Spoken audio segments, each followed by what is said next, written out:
देश में कोरोना संकट के बीच ऑक्सीजन की कमी और व्यवस्थाओं में खामियों के मुद्दे पर आज एक बार फिर सुप्रीम कोर्ट में सुनवाई हुई। इस दौरान कोर्ट ने केंद्र सरकार से कई सवाल पूछे। जस्टिस चंद्रचूड़ ने केंद्र सरकार से पूछा कि क्या कोई ऐसा मैकेनिज्म तैयार हो सकता है जिससे ऑक्सीजन की उपलब्धता और आपूर्ति का रियल टाइम यानी रियल स्थिति क्या है, वास्तविक स्थिति वो पता चल सके। साथ ही वैक्सीनेशन को लेकर सुप्रीम कोर्ट ने केंद्र सरकार से पूछा कि सरकार ने बिना पढ़े लिखे लोगों के वैक्सीनेशन के लिए क्या व्यवस्था की है, क्योंकि वैक्सीनेशन के लिए कोविन ऐप पर रजिस्ट्रेशन आवश्यक है।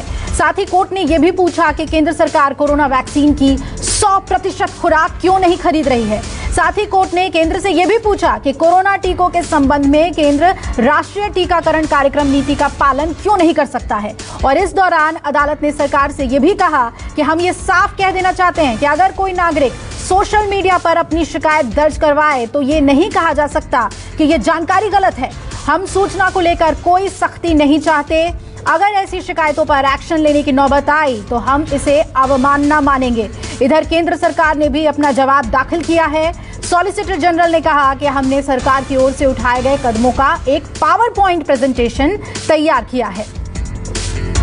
सीधा रुख करते हैं, प्रभाकर मिश्रा लगातार कवर कर रहे हैं इस अहम सुनवाई को। प्रभाकर, क्या कुछ हुआ कोर्ट में? इतने सवाल पूछे गए हैं केंद्र सरकार से। देखिए, पहली बात तो ये कि सरकार से कोर्ट ने पहले जो सवाल पूछा था उसका जवाब देना था। सरकार की तरफ से सॉलिसिटर जनरल ने आज जवाब दाखिल किया और कोर्ट के सामने बताया कि हमने जो जवाब दाखिल किया है उसमें सारे स्टेप्स की जानकारी दी गई है जो कोविड महामारी से निपटने के लिए सरकार कर रही है। और उसके लिए उन्होंने कहा कि हमने एक पावर पॉइंट प्रेजेंटेशन भी तैयार किया हुआ है।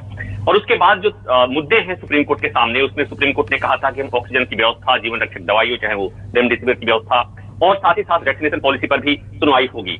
तो आज जो वैक्सीनेशन पॉलिसी को लेकर के, केंद्र सरकार की पॉलिसी को लेकर ढेर सारे सवाल पूछे गए हैं केंद्र सरकार सुप्रीम कोर्ट की तरफ से। उसमें एक बात तो ये कि जो वैक्सीनेशन फॉर ऑल है 1 तारीख से जो ओपन हो रहा है 1 मई से, उसके लिए जो शर्त रखी गई है कि कोविन ऐप पर सब लोग पहले रजिस्ट्रेशन कराएंगे और उसके बाद से ही उनका वैक्सीनेशन हो पाएगा। तो कोर्ट ने ये पूछा कि देश में ऐसे बहुत लोग हैं जो निरक्षर हैं, जिन्हें नहीं पता है कि वो उनका रजिस्ट्रेशन कैसे होगा ऐप पर, तो उसके लिए केंद्र सरकार के पास क्या जवाब है। सरकार के पास इसका कोई वो नहीं था। लेकिन इसमें महत्वपूर्ण बात है, समझने वाली बात यह है कि केंद्र सरकार बार बार कह रही है कि हम अपने स्तर पर सब कोशिश कर रहे हैं। लेकिन जो पिछले दिनों हाईकोर्ट में जो बातें हो रही थी कि दिल्ली में ऑक्सीजन की जो समस्या है, जो शॉर्टेज है, उसको लेकर तो सुप्रीम कोर्ट में भी इस पर बहस हो रही है। और सुप्रीम कोर्ट ने आज एक बार दिल्ली हाईकोर्ट के बाद आज सुप्रीम कोर्ट से सवाल पूछा कि जब बार बार दिल्ली सरकार ये कह रही है कि उसे 700 मीट्रिक टन ऑक्सीजन की जरूरत है, तो उसे 400 मीट्रिक टन ही ऑक्सीजन क्यों दिया जा रहा है, उसकी आवश्यकता की पूर्ति क्यों नहीं की जा रही है।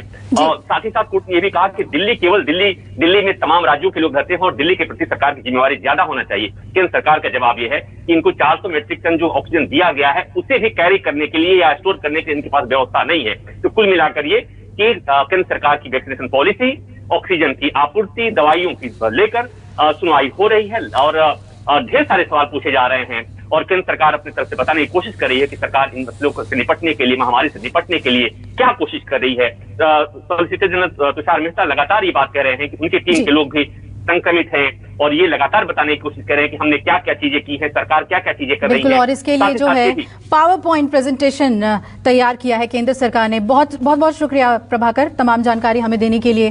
तो जितनी भी कोशिशें की जा रही है कोरोना की रफ्तार पर लगाम लगाने के लिए, इस वक्त नाकाफी ही साबित हो रही है।